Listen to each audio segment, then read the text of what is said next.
Here we go again, stealing things you can never sell. Will these thieves ever learn?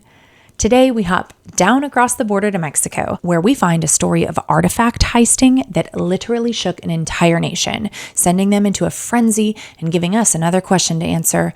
What is the booze of choice for celebrating security guards? Welcome to Capers and Cocktails, a true crime podcast that doesn't take itself too seriously and gives you something to enjoy while you listen. The following content may be disturbing to some. Discretion is advised. If you're enjoying one of our themed cocktails, ensure you're of legal drinking age and have fun, but drink responsibly. The National Museum of Anthropology in Mexico City traces its origins to the late 18th century, when items from Lorenzo Buderini's collection were placed in the Royal and Pontifical University of Mexico. Over the years, the museum underwent several changes and relocations, culminating in the construction of its current building in Chapultepec Park, inaugurated in 1964 to honor Mexico's pre-Columbian cultures. Today, the museum is the largest and most visited museum in Mexico and showcases significant archaeological, historical, and ethnographic collections, including the Stone of the Sun, which you probably know as the Aztec calendar stone, and the Aztec Xochipilli statue. And in the chilly early morning hours of Christmas Day in 1985, two thieves arrived at the stunning museum to rob it. With relative ease, they scaled the museum's fence located at Reforma Avenue, crossed the garden, and used a set of stairs to head down to the basement. They made their way over to an air conditioning vent and cut open a hole in the duct. They crawled their way into the museum as quiet as Santa Claus coming down the chimney. Once they got inside, they moved quickly and silently over to a glass display case. Pulling out a notepad from their pocket, they checked their notes, carefully opened the case, and pulled out the most valuable items from inside. They closed the case and then moved to a second. They pulled several artifacts from that case in the same way, including a pre-Columbian jade funerary mask, and shoved it into a duffel bag. They moved their way through the museum carefully, working to avoid triggering the museum's alarm system. Luckily for the heisters, they didn't really need to work that carefully. The alarms had been malfunctioning since the devastating 8.0 earthquake that had hit Mexico City a few months before. The earthquake caused the deaths of over 5,000 people, and between 3 and 5 billion US dollars were lost as a result of the devastating event. 412 buildings fell, and over 3,000 more sustained significant damage in the city, including the National Museum of Anthropology.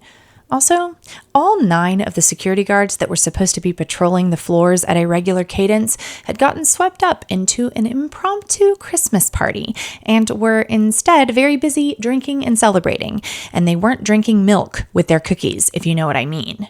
So it turns out that the 2 burglars could have stomped around and shattered as much glass as they liked, and they probably could have taken even more items, I guess, so long as they fit inside that duffel bag. And they probably could have. Most of the artifacts they took were relatively small, around 1 inch in size, so they probably could have fit a lot more of these artifacts into their bag. The thieves would open 7 more cases over the next 30 minutes, taking dozens of items, including an obsidian monkey-shaped vase and a mask of the bat god, Murcielago, of the Zapotec culture. Once they'd checked their list twice, I couldn't help myself, and determined they'd grabbed everything they came for, they headed back to the vent shaft and crawled their way back out the way they came. They scaled that same fence and drove off in a car they'd parked nearby. They'd just pulled off a heist of somewhere between 120 and 150 priceless national treasures.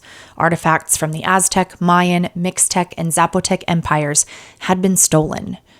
Archaeological researcher Phil C. Wigand would say, quote, "There isn't a monetary value for pieces like that. Stealing them was like burning the only edition of a volume from the Vatican archives. It was a loss to the heritage of the country," end quote. The theft was not discovered until the day shift of guards arrived at the museum Christmas morning at 8 a.m. Once it came out, the news of the heist rocked the nation. The then president of Mexico, Miguel de la Madrid, immediately ordered an investigation. A reward of $2.6 million was offered 3 days later by the Association of Friends of the Museum. Museum curator Felipe Solis bemoaned the theft as a national tragedy, saying the thieves, quote, robbed a piece of our history. How can we put a price on it? End quote. While the police were in the beginning stages of their investigation, the public was in a fervor, generating theories about what had happened. It became a national obsession. While some believed the cartels were responsible for the theft, the prevailing theory was that the thieves were foreign. Many speculated that the CIA or KGB could have been involved. The police, I'm sure, were designing similar theories, but one thing that they were sure of was that these thieves were sophisticated professionals. That would prove to be completely false. Let's make a drink today that those security guards might have been enjoying on that night in 1989. In the heartland of Mexico is one of their famous states, Jalisco. Jalisco is the birthplace of many of the characteristic traits of Mexican culture, such as mariachi, ranchera, birria, and tequila. It is also the birthplace of today's cocktail, the Cantarito. It makes sense, since in Jalisco, tequila, even today, reigns supreme. In modern times, the drink is mostly sold at roadside stands throughout Mexico. It's typically made with orange, lime, and grapefruit juices, but there are tons of different varieties. This cocktail's name comes from Cantarito de Barro, which translates to clay jug. This cocktail is traditionally served in a clay pot, adding a special touch. And it isn't just decorative. The clay pot helps to insulate the drink, which is especially important if you're dealing with the subtropical heat of Jalisco, or frankly, anywhere in the southern United States. Still, it's so hot. If you're watching on YouTube, you can see the beautiful clay pots I purchased to mix up this drink. And by the way, to me, it tastes a little bit like a mix between a Paloma and a margarita. It's so good. To mix up our version of the Cantarito, we're going to first soak the traditional clay cup in cold water for 10 minutes. You can skip this step if you don't have the clay cup, of course. We will rim the glass with tajin, which if you don't know, is a chili and lime seasoning blend, and it's delicious. We're also going to add an orange wheel, lime wheel, and lemon wheel to the cup because we're fancy. For the drink, we will pour 2 parts tequila, 1 part orange juice, half a part lemon juice, and half a part lime juice into the cup. Add a pinch of salt. Fill the glass with ice and top with grapefruit soda. The mocktail is identical except for using the non-alcoholic tequila. Drink up like you're planning a Mexican art heist, but skip the heist planning and just do the drinking. It turns out this heist had not been pulled off by any sophisticated criminals, but instead by 2 friends with no criminal records. These 2 pals had both decided to just drop out of veterinary school at the same time and I guess get into the art heisting business. 25-year-old Carlos Purchas Trevino and 26-year-old Roman Gardina Garcia spent almost 6 months planning the burglary. During this time, they made practically daily visits to the museum, over 50 in total, in order to determine which objects were the most valuable. Additionally, they sketched the positions of the security alarm and cameras. Following the successful completion of the task, they placed the duffel bag filled with priceless artifacts in it in the back of a closet. And then they left the duffel bag in the closet for over a year.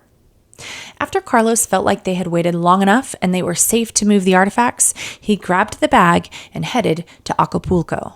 Now, if you remember, art is extremely hard to offload once you've stolen it. And frankly, artifacts are even harder. These types of items aren't typically treasured for their monetary value, but their historical and cultural value. So it's even harder to find a buyer for these kinds of artifacts. However, Carlos was able to connect with a cartel drug trafficker, Salvador Gutierrez, otherwise known as El Cabo.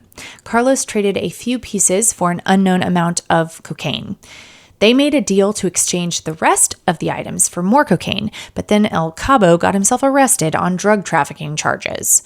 During his police interrogation, El Cabo mentioned the stolen artifacts, and investigators started looking into the men that he mentioned in connection with those artifacts, Carlos and Roman. It wouldn't be until almost 4 years later in 1989 when the case really started moving. Until that point, police really only had the one clue from El Cabo and not much else. The museum had left the display cases the way they were on the morning after the crime, with the objects still missing from their homes, and at least initially, people flocked to look at the empty cases.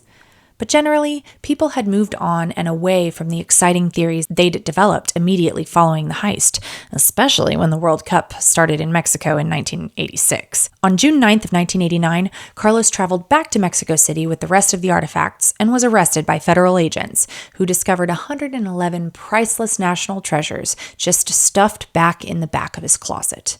Luis, Carlos's brother, was also arrested as an accomplice to hiding the crime.